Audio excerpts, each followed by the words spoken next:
Good afternoon, how are you? Good afternoon, ma'am. How are you? I'm fine, thank you. And yourself? I'm good, doing good. You're doing good. I can see you're smiling more since the first time I saw you. So I think it's the art, ne? Yes, How was the art session for you? it was doing great and Uh-huh. I really enjoyed it. You enjoyed it? Yeah, and I learned a lot You on learned it. a lot. Yeah. So what did you like about today's art? I like it because it expresses someone's feeling, you know.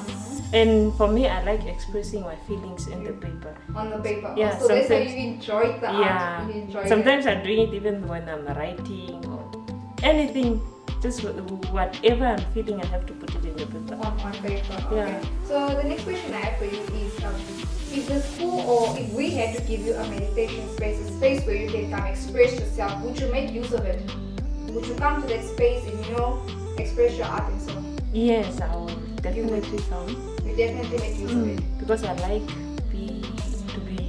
I like meditation.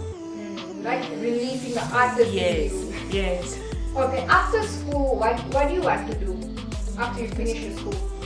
Oh, right now I have 3 things. I want to be a teacher, a businesswoman, and no, that's all. They are not 3. One of the two. Okay, so I know you will still figure it out. Yes, I'll either way. find them out. Fine, Emma. Okay, with that being said, thank you so much for coming. Thank you for sharing with us. And I know I'll be seeing your face doing some more art. Oh, thank you. Okay, thank you so much.